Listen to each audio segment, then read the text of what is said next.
Сәлем достар! Бүгін мен сіздерге 2021 жылы шыққан патша дәрежесі анимесін қысқаша айтып беремін. Мен сенің үмітіңді ақтайтын патша боламын. Кез келген патшаның дәрежесі оның қол астындағы әскерлер мен рыцарлардың санымен бағаланады, және де оның қалалары өркендеп өсуі керек. Бірақ ең бастысы патша қаншалықты мықты батыр екеніне қарайды. Ханзада Боджи даму ерекшеліктері ерекше бала. Оны қаншалықты мазақ етіп, келек етіп тиіссе де, анасы тірі кезінде өзін қауіпсіздікте сезінетін еді. Патшайым қайтыс болған соң Боджи ешкіммен араласпай өзімен өзі өсті. Орманға тағы да серуендеуге барғанда, ол қара зұлым көлеңкемен кездеседі. Каге баланың барлық киімдерін беруді талап етті. Ханзада оның қалағанына көніп айтқанын істейді, және келесі күні де келуге уәде берді. Қамалға жігіт бір іш киіммен оралады, сөйтіп қаладағы көше тұрғындарының күлкісінің астына қалды. Жігіт уәдесін орындап келесі күні де келеді. Сонымен қатар еш қиындықсыз көлеңкеге барлық заттарын бере салды. Каге оның басқалардан айырмашылығын байқайды. Бір қызығы, басқаларға қарағанда көлеңке Ханзаданы жақсырақ түсінеді. Бір түрлі достар күн сайын кездесетін болды. Каге баланың өміріне тереңірек үңіле бастады және қабырғада отырып ұзақ сөйлесті. Бір кезде Каге досын аңдып көрмекші болады, және жергілікті тұрғындар оның киімсіз жүргені үшін күліп жатқанын көреді. Ал кіші балалар Боджидің саңырау мылқау екенін біліп, оны мазақ қылады. Тіпті күзетшілер де жас баланы өсек қылады. Жаңа патшайым болса, оны табиғаттың қателігі деп бетіне басады. Және менің ұлым Дайда сенің кесірінен патша орнын алмай жүр дейді. Осы уақыт ішінде Боджи қанша қорланып жатса да жауап бермейді. Каге, Ханзада шынымен де ақымақ, ол ештеңке естімейді және түсінбейді деп ойлайды. Алайда Каге оны жатын бөлмеге дейін аңдиды, және бала жалғыз қалғанда қалай көзіне жас алып жылап жатқанын көреді. Қызметшісі арқылы патша баласынан келуін сұрайды. Аюдай денелі әкесінің алдында тұрып, ол көз жасын төгуге жол бермейді. Және соңғы кездері денсаулығы нашарлап жүрген патшаның сөздерін мұқият тыңдайды. Патша, мен қайтыс болсам, менің балам жалғыз қалып, өз-өзін қорғай алмайды деп қорқады. Және де Дормусқа балаға семсерлесуді қаттырақ үйрет деп сұрайды. Каге патша күзетшілерінің бірінің тұзағына түсіп қалады, және ол патшаның күзетшісі, көлеңкелер жайлы бәрін білетін еді. Ол Кагені сарайға біреуді өлтіру үшін кірді деп ойлайды. Дормус баланы жаттықтырды, бірақ бұл жаттығулардың бәрі бекер болды. Жаттықтырушы баланы сынаймын деп өзінің өгей інісіне қарсы қояды. Дайда өзіне тым сенімді болды, және әлсіз Боджиді қалай жеңетінін бәрі қарағанын қалады. Көпшіліктің жиналуымен Боджи өзінің ептілігін көрсетеді. Арғарай біз Кагенің естелігін көреміз. Жарық руының адамдары Каге мен оның анасын тығырыққа тірейді. Үлкен көлеңке жаулармен айналысып болғанша баласынан орманда күтуін сұрайды. Бірақ қашып кету оның қолдан келген жоқ. Әскерлер оны аямады. Осы сәтте Кагенің де ажалы жақын болды. Бірақ оны кішкентай қыз өзінің қуыршағының ішіне тығып құтқарып қалды. Көлеңкені өзімен бірге алып кету қыздың қолынан келген жоқ. Бірақ оның көмекшісі Кагеге патшалықты ұсынды, және де ол жерде қауіпсіз өмір сүруге қолайлы екенін айтады. Каге басқа қалаға барып, тағы да қиындыққа ұшырады. Оның қарны ашса жейтін тамағы болмады, және де адамдар оған жаман көзқараспен қарады. Сосын көлеңкеге жаман еркек келеді. Ол Кагеге тамақтың қалдықтарын беріп, үйінің жұмыстарының бәрін жасатады. Ол Кагеге құл сияқты қарайды, және де оны жаман жолға итереді. Бірақ бұның бәріне қарамастан, Каге өзінің қожайынын қатты жақсы көрді. Түнде өзін жалғыз сезінбес үшін қожайынның қолын ұстап ұйықтайтын еді. Қожайыны ашуланып оны үйден қуып жіберді, бірақ Кагенің баратын еш жер жоқ, сондықтан ол қожайынның ізінен аңдиды. Бір кезде қожайыны алқаштар төбелесінде пышақталып өледі. Дайда ұятқа қалмас үшін жаттықтырушы Боджиға соққыдан қашуға тыйым салады. Баланы әділетсіз ұрып жатқанын көріп, көлеңке шыдамайды, және оларға кедергі етпекші болады. Баланы өз бөлмесіне келеді, және оның денесін бинтпен орап, оны демалуға тастап кетеді. Каге баламен бірге болу үшін оның төсегінің астына тығылады. Сосын көлеңке баланың қылышты көтеруге күші жетпей жатқанын көреді. Өзінің көлеңке досын көрген бала қатты қуанады, және оған киімдер толып тұрған сандықты көрсетеді. Бірақ Каге өзінің жалғыз досынан ешқандай зат алмайтынын айтады. Түнде баланың бөлмесіне бір әйел кіріп келіп, жасыл жарық арқылы баланың жарақаттар мен көгерген жерлерін емдейді. Досына қайырлы түн тілеп Каге кетеді. Бірақ ол қайтадан Бевиннің тұзағына түсіп қалады. Патша бос қайтыс болады, және оның соңғы сөзін оқиды. Оның соңғы сөзінде келесі патша Боджи болады деп айтылған. Бұл жаңалық жиналған қауымның бәрін таңғалдырады. Содан соң патшаның төсегінің үстінде шайтан пайда болып, ол патшаның таңдауына күледі. Дайда ашуланып айнаға келіп айғайлайды. Бірақ айна бәрі менің жоспарымдай болып жатыр деп айтады. Және соңғы шешіммен соңында патша Дайда болады. Жарлық айтушы біздің жаңа патша Дайда деп айтады. Бұрынғы патшаның жаңа әйелі патшаның сөзіне қарсы шығып, Боджидің патша екенін дәлелдейтін қағаздарды жояды. Өз баласын таққа отырғызу үшін. Боджи өзінің досын іздеп орманға қарай жүгіреді. Бірақ Каге бұл сәтте Бэвиннің абақтысында болған еді. Көлеңке ешкімді өлтіруге емес, өзінің досына келгендігін айтады. Бэвин оның шындықты айтып тұрғанына көз жетеді. Бэвин ханзадаға келіп, сенің досың алыс сапарға кетті, енді сендер мүлде көріспейсіңдер деп өтірік айтады. Боджи оның сөзіне сенбейді, және де ол екі басты жыланның апанына қорықпастан өзінің досын іздеп келеді. Жылан оған досын қауіпсіздікте деп айтады, бірақ Бэвиннің тапсырмасы бойынша ол кетуге мәжбүр болды. Жаңа патша өзіне дауыс бермеген адамдарды өлтіруге бұйрық береді, бірақ Бэвиннің өзі Апстан жеңіліп қалады. Ал Апс болса Боджиді таққа отырғызу үшін көтеріліс бастауға дайындалып жүр. Жаңа патша өзінің інісін алыс сапарға жібергісі келді, бірақ ана соған қарсы болды. Олардың атақтары құлап қалмас үшін. Ханзада Боджи Хейлиннен әлемді аралауға жіберуін сұрайды, бірақ әйел қайтадан өз атағын ойлап, тіпті бұндайды ойыңа алма деп айтады. Бала ешкімге айтпай қашып кетпекші болады, бірақ үлкен биіктіктен құлайды. Патшайым жүгіріп келіп, жасыл жарығымен баланы қайтадан өмірге алып келеді, бірақ барлық күшін жоғалтады. Хейлинг өзінің сарайға келген сәтін есіне алады. Бала патшайыммен сөйлескісі келмеді, бірақ сонда да Хейлинг ол балаға қамқор болды. Олардың достығы Хейлинг бала үшін екі басты жыланды емдеп беруінен басталды. Олардың өмірлері керемет болды, бірақ Дайда туылғаннан кейін Боджиға көңіл бөлінбей қалды. Өзінің туған баласынан артық ешкім жоқ деп санады. Патшайым Боджидің бөлмесіне келіп, оған әлемді аралауға рұқсатын береді, бірақ қасында Дормус пен Хокуру болатынын айтады, және оларға аралайтын жолды белгілеп береді. Алғыс ретінде Боджи патшайымды ұялтып, оның бетінен сүйеді. Олар әлемді аралауға жолға шығады, бірақ патшайым олар кеткен кезде біртүрлі жамандықты сезеді. Сол сәтте айна жаңа патшаға Боджиді өлтіруге кеңес береді, оған ешкім қарсы шықпай көтеріліс бастамас үшін. Енді Дайданың бар мақсаты әкесінің күшін алу болды. Сарайға жаңа патшаның дәрежесін тексеру үшін комиссия келеді, ал Апис одан ақпараттарды біліп алмақшы болды. Боджи жаңа заттарды зерттеп көріп, өзінің сапарын жалғастырады. Жаңа танымайтын қалаға жеткеннен соң Боджи өзінің әріптестерінен қашып кетеді. Ол қуыршақ театрына кезігеді және оның ақшасы мен патшайымның жазған хатын ұрлап кетеді. Бірінші тесттен кейін Дайда өзінің дәрежесін жоғалтып алады және дәреже бойынша 90-шы орынға түседі. Боджи өзінің сумкасын тауып алады, және олар ары қарай өздерінің қауіпті сапарларын жалғастырады. Ханзада аңдар үшін жасалған қақпанға түсіп қалады. Және ол сол жерден бұрынғы аңшы патшаны кездестіреді. Басында бұл шал Боджиді жақсы қарсы алады, бірақ содан кейін оны жемекші болады. Қуанышқа орай оққағарлары жоғалған Боджиді табады. Сол күні түнде өте біртүрлі жағдай болады. Олар еттен Бэвиннің пышағын табады.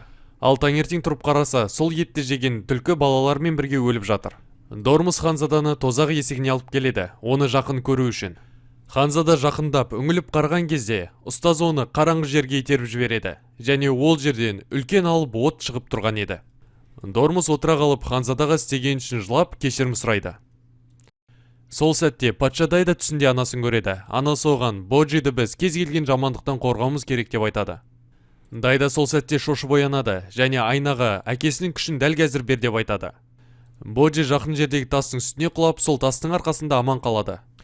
Ол өзінің сумкасына қарап бір нәрсе дұрыс емес екенін байқайды, және ол жерден Каге шығады. Досының қолын ұстап, Ханзада өзінің көз жасын тоқтата алмай қалады.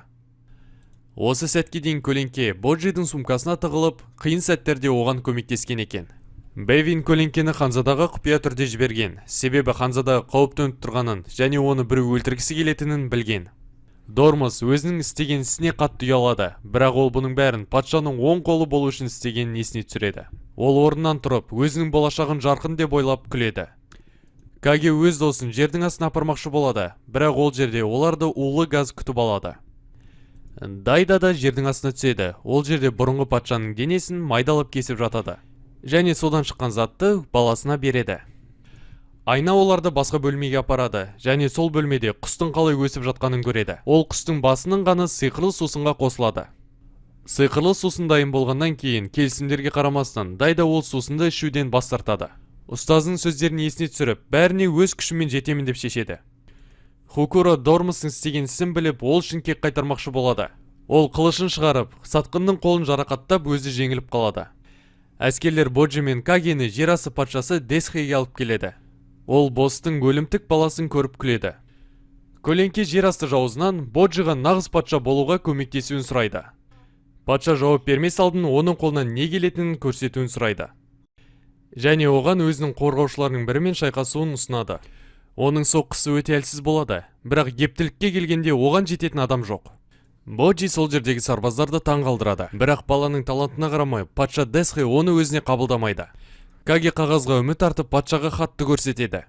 Бірақ бірінші жолды оқи сала, Десхи оларды қуып жіберуді бұйырады. Ол досымның көңілін қалдырдым деп ойлап, мықты болуды шешеді. Патшаның күзетшісі келіп, оларға құпия түрде айтады: сендер шатасып келдіңдер. Бұл хат патша Десхиге емес, бұл хат ханзада Деспеге арналған деп. Күзетші біртүрлі ханзадаға солайша көмектесем деп шешеді. Айна мен Дайда сөйлесіп отырған бөлмеге Апыс келеді. Бұрынғы патшаның досы Миранжомен таныс болып шығады. Миранжо ханзадаға ештеңе істеме деп айтады. Миранжо айнаның артында бақылайды, ал Апыс болса ханзаданы байлап, оның аузына сиқырлы сусынды құяды. Ханзада Боджи Деспаның үйін табады, бірақ оның түрі олар елестеткендей болған жоқ. Миранжо сиқырлы сөзді оқиды, сол кезде Дайда біртүрлі бола бастайды. Каге Деспаға Бевиннің жазған хатын береді. Хатты ашып қараса, хат жыртылған екен. Ханзада бір нәрсені оқып түсінеді, бірақ ол әңгімені ауыстырып, өзінің өмірі мен әдемі екенін айта бастайды. Осы әдемі жігіттің кеңесінің арқасында оның бауыры өте мықты болыпты. Ханзада Боджиға да сондай кеңес бере аламын деп айтады, бірақ оның құнын төлеу керек. Қуанышқа орай көлеңкеде бір уыс ақша болады. Ханзада оны қуана алады, бірақ тезірек ойланып қалып, бұның аз екенін айтады. Көлеңке өзінде бар заттың бәрін береді, оның ішінде бағалы бұйымдар да бар. Ханзада Боджидің қолынан ұстап, оның физикалық күші мүлде жоқ екенін біледі. Бұл бала қанша жаттықса да, оның бұлшық еттері күшейіп, ешқашан қатаймайды. Бірақ Ханзаданың айтуы бойынша, күш тек білекте емес. Және Ханзадаға мықты болуды басқаша үйретемін деп айтады. Баланы жаттықтыруды ертеңге қалдырып, ол ақшаны алып, ақшаны құртуға кетеді. Сосын ол түнде алқаштармен төбелесіп, беті көгеріп келеді. Көлеңке оған күмәнмен қарайды. Ханзада өзінің күшімен мақтанады, бірақ бұл жерде өзінің бетін қорғай алмапты. Боджи ертерек тұрып, үй тірліктермен айналыса бастайды. Ол тек үйді тазалап қоймай, сырты ашылмаған сәбіз, жұмыртқа және тағы да басқа табылған заттармен тамақ пісіреді. Каге мен Деспа дастарханға отыруға қорқып қалады. Боджи өз ұстазымен қару таңдауға келеді. Бірақ тіпті кішкентай балтаның өзі Боджиға ауырлық етеді. Ханзада өзіне лайықты қылышты таңдайды. Бір апталық жаттығудан соң Боджидің шаршағаны соншалықты өзінің төсегіне әрең жетеді. Досының үстін көрпемен жауып жатқан кезде оның қолындағы жараларды байқайды. Білім алуды да бала ұмытқан жоқ, ол көптеген кітаптарды оқиды. Үйді тазалау, тамақ дайындау, таңғы жаттығу, бұның бәрі оның жаттығуына кіреді.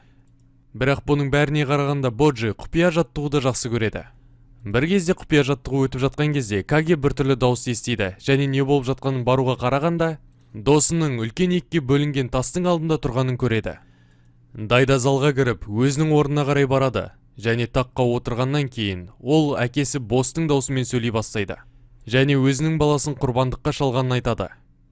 Көптеген жылдар бұрын патша Бос жер асты шайтанмен келісімге отырады. Патша шайтаннан өте мықты күшті сұрайды, бірақ ол күшті тек өзінің туған баласынан ғана ала алады. Өзінің арманын орындау үшін патша Бос орманнан әлемдегі ең мықты әйелді іздейді. Патша әйелді жеңіп, оған үйленуге ұсыныс жасайды, және ол әйелден күштің құрбаны болатын мұрагерді қалады.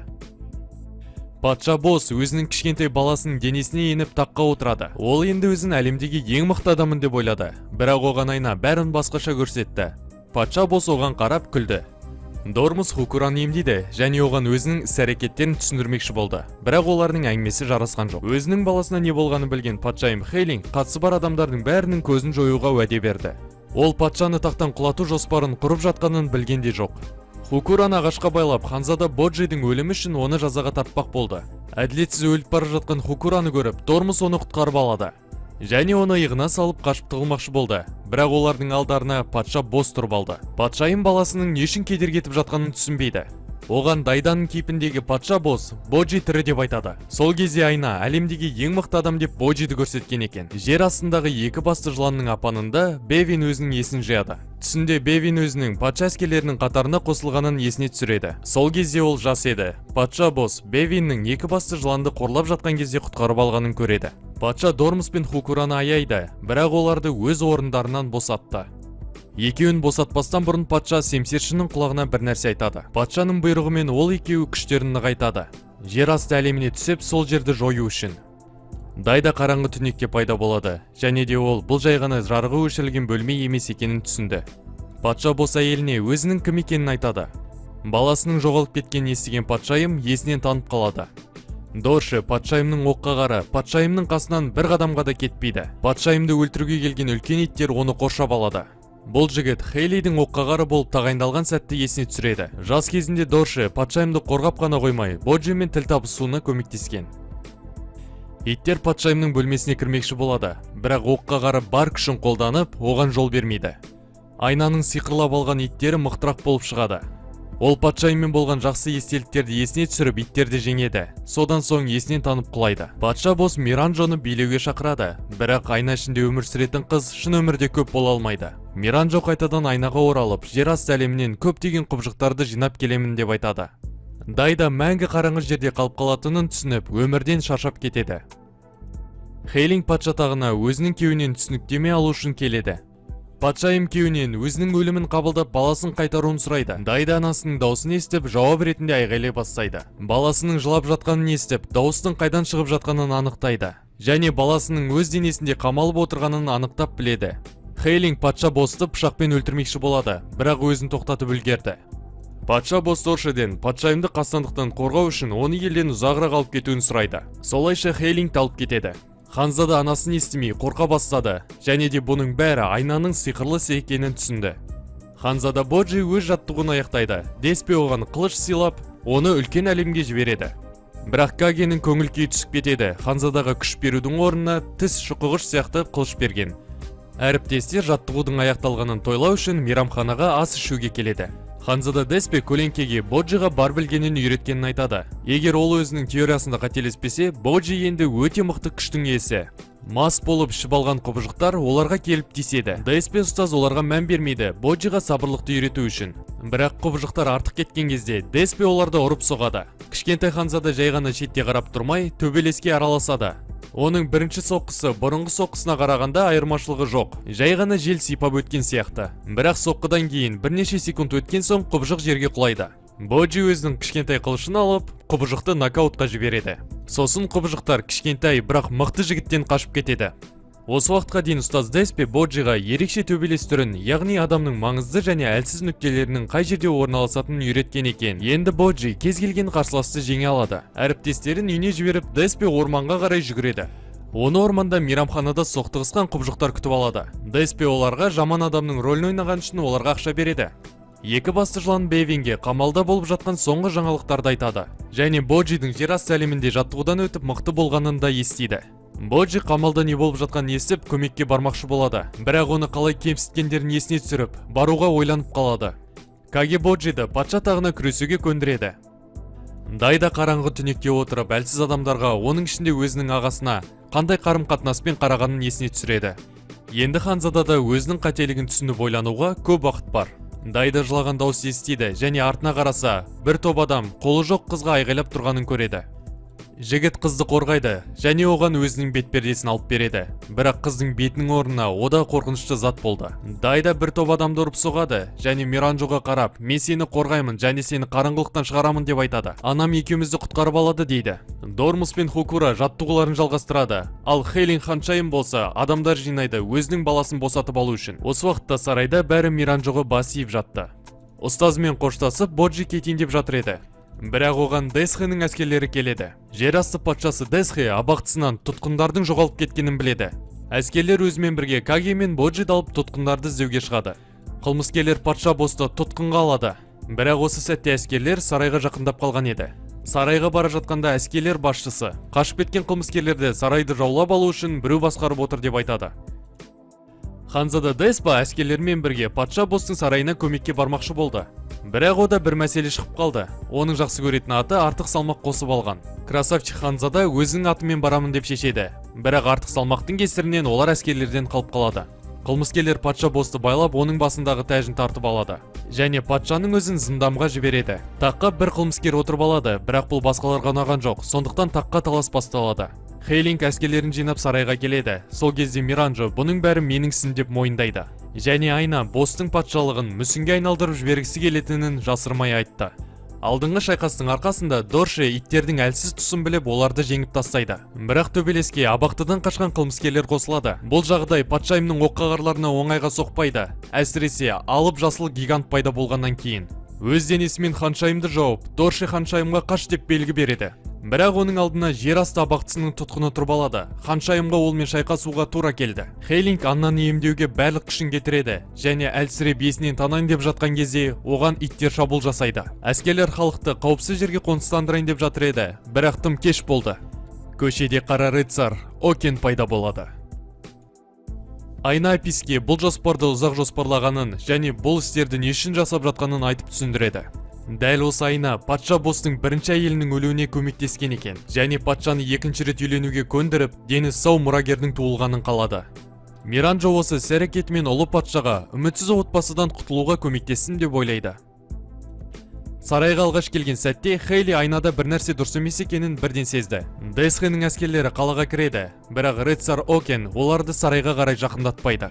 Әскер басшысы Окенді тек мен ғана жеңе аламын деген Деспаның сөзін есіне түсіреді. Боджи Окенмен шайқасқа түспекші болады, бірақ әскер басшысы оған жол бермейді және Боджиді сарайға жібереді. Қылмыскерлер Апыстың қолынан Айнаны ұрлап кетеді, оны қымбатқа сату үшін. Бірақ олардың қолдарынан ештеңе келмейді. Айна өзін алтынға айналдырып, жаудың назарын аударады. Бұл алтынды көріп, олардың бастары айналып қалады. Сарай алдындағы Хейлингтің жағдайы өте жаман болады. Кенеттен оған екі басты жылан көмекке келеді және ол иттерді ары-бері лақтырып жатқан кезде ол бар күшін қолданып өзінің сенімді оққағары Доршені емдейді. Жасыл гигант пайда болып ханшайымның жалғыз үмітін ұрып талдырып тастайды. Ханзада шайқас алаңына келіп, досы жыланның өлейін деп жатқанын көреді. Боджи анасынан жыланды емдеуін сұрайды, бірақ ханшайым күшінің бәрін құртып тастаған еді. Ода тіпті сиқырлы сусындар да қалған жоқ. Каги өз денесінен сусынды шығарады және жыланды емдеу барысында ол суды тоқтатпай ішеді. Патшайым екі басты жыланды емдеп жатқан кезде олардың артынан тағы да жасыл гигант пайда болады. Бірақ Боджи өзінің күшін қолданып, құбыжықты құлатып тастайды.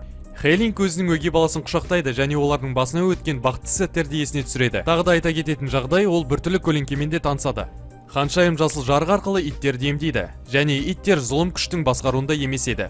Жасыл құбыжық босап шығады, бірақ ол Боджиді көріп, оның алдына тізерлеп отырып, оны өзінің жаңа патшасы ретінде мойындайды. Деспе қалаға келіп, мықты рыцарды тоқтатады. Негізінде бұл рыцарь Деспаның туған інісі екен. Окен негізі өте жақсы адам болған, ол бейбіт елді құруды армандаған. Бірақ ажалсыздыққа қол жеткізгеннен кейін ол өзінің жанын жоғалтып алған және өте қатыгез болып кеткен. Деспа өзінің бауырын басқа қалада тастап кете алмайды. Каге патшаны құлатуға келген құбыжықтардың бәрін өз әлеміне қайтаруды ұсынады. Екі басты жылан оларға асығыңдар деп айтады, себебі патша бос Дормусқа жер асты әлемін жой деп тапсырма берген еді. Боджи өзін өлтіргісі келген, Дормус ұстазымен кездескісі келмеді. Бірақ көлеңке оған, сен бұрынғы Боджи емессің, қазір сен өзіңнің қорқынышыңды жеңе аласың деп қолдау көрсетеді. Ханзада көлеңкесімен жер асты әлеміне жол тартады. Қалғандары ханшайымды қорғауға қалды, ол өзінің күшін қалпына келтіру үшін. Дормус жер асты әлемінің есігіне келеді, патшаның бұйрығын орындау үшін. Бірақ оларды Десхенің әскерлері күтіп алады. Десхенің әскерлері тұтқындарды қайтарыңдар, әйтпесе біз соғыс ашамыз дейді. Олардың сөздеріне қарамастан, Дормус олармен шайқасқа түседі.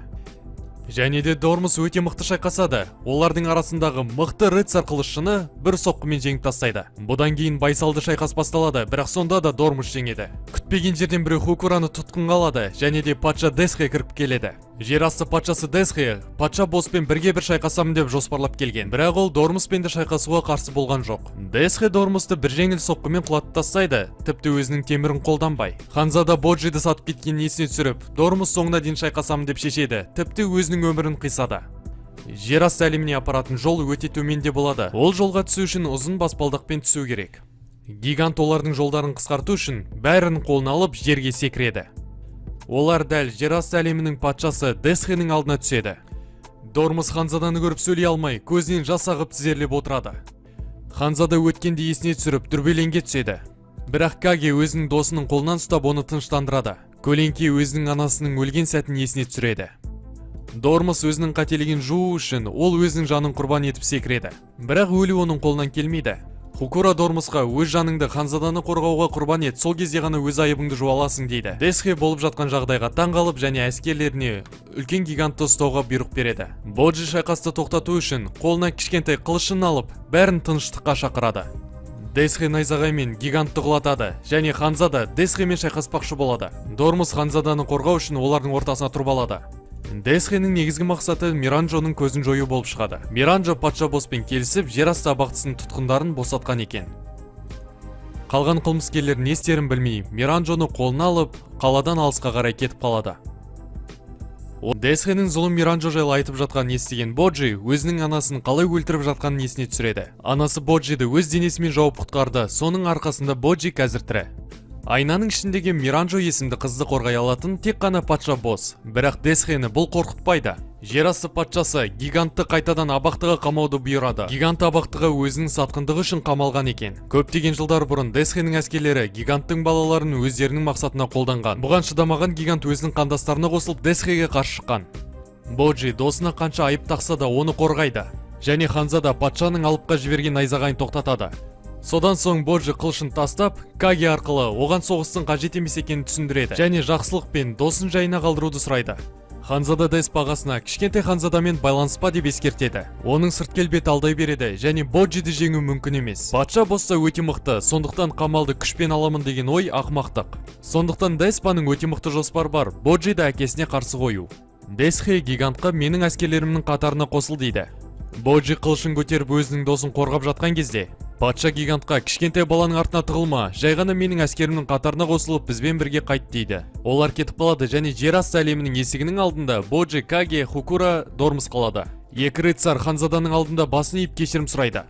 Каге ашуланып, оларға ішіндегісінің бәрін айтып тастайды және Ханзаданы құтқарғанын да мақтанып айтады. Балақай бұрынғы достарын кешіруге дайын, бірақ ол Дормусқа қараған сәтте оны сатып кеткен кезде есіне түседі. Солай Ханзада қашып кетеді. Каге балаға әріптестеріңе кек ұстама деп айтады. Хукура Ханзада бізді болашақта кешіре алатындай өмір сүрейік деп айтады. Және де бұл өмір жолын жерасты әлемінің есігін сындырудан бастайық деп ұсынады.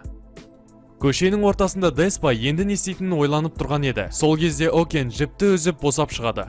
Сатун жерасты әлемінің бұрынғы патшасы және үш ағайындының әкесі Десхе, Деспа, Окен. Сатун тақта отырған кезде патшалықта көп қан төгілді, бірақ үш ағайынды өз әкесін тоқтатты. Окен ажалсыздықты алғаннан кейін ағасы оны абақтыға қамауға мәжбүр болды. Бірақ қара рыцарға көмекке Миранжо келді.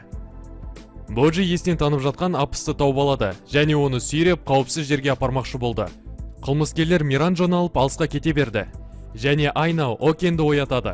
Окен әскерлерге қарғысын жіберіп, оларды қатырып өзі қашып кетеді. Өзіне келген Апис Боджиға Миранжоның зұлым жоспарларын айтып береді. Және патша босс Даиданың денесін емденіп алғанында Боджи біледі.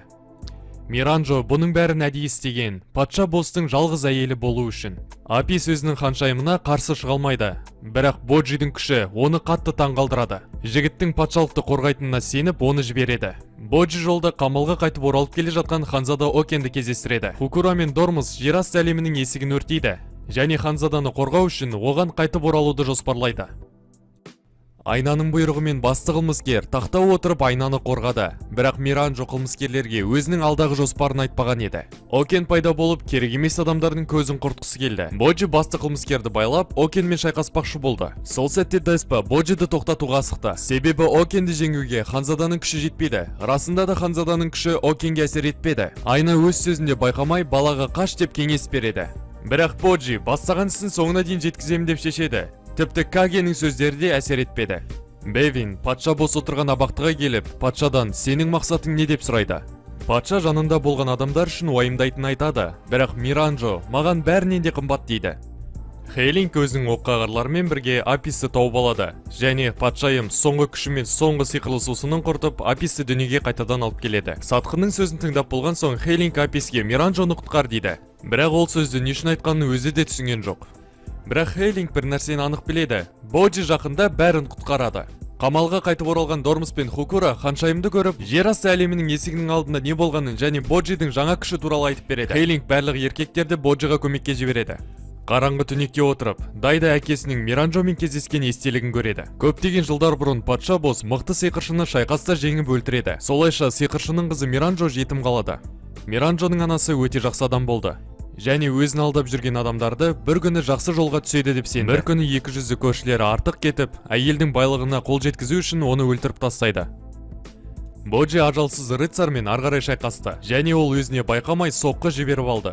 Боджиға көмекке Десхенің әскерлері келеді. Болып жатқан жағдайды тоқтату үшін Каги айнаны сындырмақшы болды, бірақ Миранжо көлеңкені көндірді. Деспаның мақсаты да Миранжоның көзін құрту болды, бірақ ол алдымен Окенмен айналысу керек.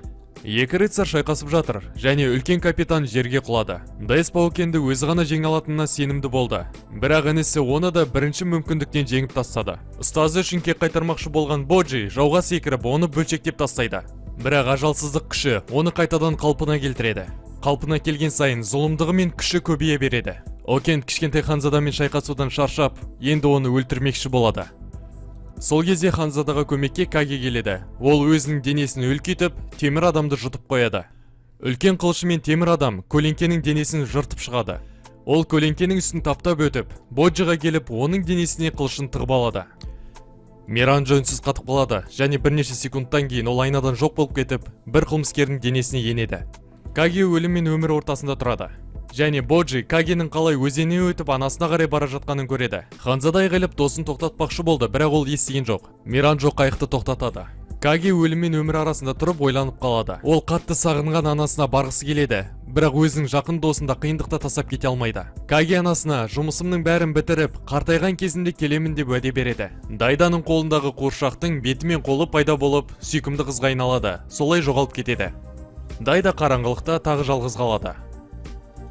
Ересек Миранжо өлгендер патшалығында өмір сүретін анасы мен патша босты көреді. Осы сәтте шын өмірде Окен бәрін қырып өлтіріп тастамақшы болады.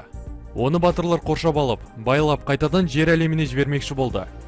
Бірақ ажалсыз Окенді жеңу олардың қолдарына келген жоқ. Боджи өз анасын көріп қатты жылайды. Және алып әйел Миранжодан мені өлтіретіндей саған не істедің деп сұрайды. Миранжоның анасы да менен бұндай зұлым қыз қайдан пайда болған деп түсінбей қалады. Бірақ Миранжо патша боспен бірге болу үшін бәріне де дайын. Тіпті сол үшін шайтанның оның жанын айнаға қамап тастауына да келіскен. Сиқырлы жел оларды қараңғы түнекке алып кетеді. Және де Деспа Миранжоға енді не істеу керек екенін сен шешесің деп айтады. Ханзада оны жазалағысы келмейді, бірақ Миранжоның зұлымдығын тоқтату Ханзаданың міндеті. Рыцар әскерлерді өлтіруді жалғастырады, ал қыз болса Дайдаға бұның бәріне айна кінәлі екенін көрсетеді. Боджи берілмей орнынан тұрады, және ақтық демі қалғанша шайқасуға дайын. Соғыс алаңына патша бос келеді. Ол бәрін ұшырып жібереді, оның арасында туған баласы да бар. Сосын жасыл жарықты қолданып бәрін емдейді. Патша Окенмен шайқасқа түседі. Дайданың кепіндегі патша бос Окенді мұжылап тастайды. Оны мұжып кішірейтіп, үлкен тастың ортасына салып қояды. Окенді жеңуге тіпті патшаның күші жетпейді деп Деспа қорқады. Төбелесін аяқтап болған патша бос айнаның алдына келіп отырып, бұндай зұлымдықтарды мен үшін істегеніңді білем, сондықтан кешір дейді. Патша сол жердегінің бәрін ескертеді. Кім менен Дайданың денесін алғысы келсе, аяушылық күтпесін дейді. Ал егер маған бастарың дейіп, адал қызмет етсеңдер, бәрі бұрынғыдай болады деп уәде береді. Өзінің інісін ойлаған Боджи бұған келіспейді, және артына сенімді достар жинап, қылышын жоғарға қарай көтереді. Әкесі мен Боджи бірге бір шайқасқа шығады, және Боджи өз әкесін оп-оңай жеңіп тастайды. Қаншама жылдардан кейін бұндай жағдай алғаш рет болды. Баласының батыр болғанына қуанып, патша айнаға қарай еңбектеп барады. Айнаның қасына Боджи да барады. Миранжо Боджидан бәрі аяқталу үшін және Дайда денесін қайтару үшін айнаны сындыруын сұрайды. Боджи қылышын жоғарға көтерген сәтте айна сынып бөлшектенеді. Миранжо мен патша бостың жандары бір-біріне қосылып аспанға ұшады. Бірақ кенеттен шайтан пайда болып, Миранжоның жанын жұтып қояды, және шайтанның ішінен бұрынғы көрген баланы кездестіреді. Патша бос Дайдаға Миранжо мен ауылдан кеткеннен кейінгі өмірін көрсетеді. Патша бос қызды өлімнен құтқарады, және екеуі мыңдаған жерлерді аралайды. Бірақ Миранжо өскен сайын патша босқа деген сезімдері өзгере берді. Өскен сайын патшаның армандарын орындауды қалады.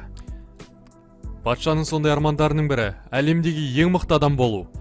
Шайтан оның арманын орындайды, бірақ төлем ретінде ол Миранжоның жанын алады. Және келісім бойынша күшті ол туған баласынан ғана ала алады. Арада кішкентай ғана Боджи туылады. Сол кезде патша бос өзінің арманынан бас тартады. Бірақ тым кеш болды, патшаның денсаулығы нашарлап кетті. Миранжо патшадан екінші баланы туғызуын сұрайды. Бірақ патша ол баланы да жамандыққа қимады. Қыздың бүкіл арманы сол кезде жоғалып кетеді. Дайда есін жиып көзін ашады, және әкесінің даусын естиді. Әкесі оған айнадағы қызға қамқор бол деп айтып кетеді. Боджи әріптестермен шайтанды жеңбекші болды. Шайтанның басы Деспаның қолында болады, және басының орнына Миранжоны өмірге қайтар дейді. Дайда әкесінің құрбысын қолына көтеріп алып кетеді. Сынақтан өткен алғыс ретінде оған үйленуге ұсыныс жасайды. Деспа өзінің інісін емес, Миранжоны өмірге қайтарған үшін көңіл күй түсіп кетеді. Бірақ інісі оған уайымдама, көмекке мұқтаж адамды құтқар деп айтады. Десхе бауырының Окенді құтқармағанын біледі. Бірақ патша өзінің туысын кешіреді және соғыста жеңгендері үшін оны марапаттайды. Патшайым Хейлинг өзінің эмоциясын ұстап тұрды, бірақ шыдай алмай, екі баласын құшақтады. Патшайым көп адамдардың арасына Миранжоны байқап қалып, оның басын шабыңдар деп айтады. Бірақ Даида анасын тоқтатып, Миранжоны менің әйелім деп айтады. Жер асты әлемінің патшасы тесттен өтуге бара жатыр. Патша дәрежесін тексеру үшін. Патша Даида басынан өткен жағдайлардан кейін қатты өзгереді. Бәрі тынышталып қалған кезде Даида өзіне тиесілі тақты ағасына береді. Боджи өзінің патша бола алатынына сенімді болмады. Бірақ Каге Боджидің патшалығы үшін көптеген істер жасағанын есіне түсіреді. Қызметшілер көлеңкені қолдайды және Боджиді патша ретінде мойындап, оны аспанға лақтырады. Каге бұған қарап, мен енді Боджиға керек емеспін деп жай ғана тыныш кетіп қалады. Бірақ патша Боджи оның жоғалып кеткенін бірден байқап қояды. Патшаның барлық достары көлеңкені іздейді. Бірақ Дормус көлеңке өз еркімен кетті деп болжап біліп қояды. Боджидің достары үйлеріне қайтайын деп жатқан кезде жаңа қылмыскер пайда болып тасты екіге бөледі. Сосын Океннің басын кесіп алысқа көлге лақтырып жібереді. Патша Боджи өзінің міндетін дұрыс атқарады, бірақ Боджидің көңіл күйінің жоқтығы патшайымды уайымдатады. Ол досын жоғалтып алғанға әлі сенер емес. Каге жаңа парақтай жаңа өмір бастағысы келді, бірақ оны ешкім жұмысқа алмады және ол тағы адамдардың зұлымдығына тап болды. Көлеңке өзінің досын қатты сағынады. Бірақ патшалыққа қайтып оралуды Каге қаламайды. Қуанышқа орай Боджи досын өзі тауып алады. Боджи тақты інісіне берді және де өзі жаңадан патшалық құрғысы келді. Бірақ патшалық құрмастан бұрын ол досымен әлемді аралап зерттеймін деп шешеді. Осымен анименің бірінші маусымы аяқталды, ал екінші маусымы әлі толық шыққан жоқ. Бұл аниме жайлы не ойлайсыз, пікір жазыңыз және арнаға тіркеліп лайк басып, қазақ тілді арнаны қолдап кетіңіз.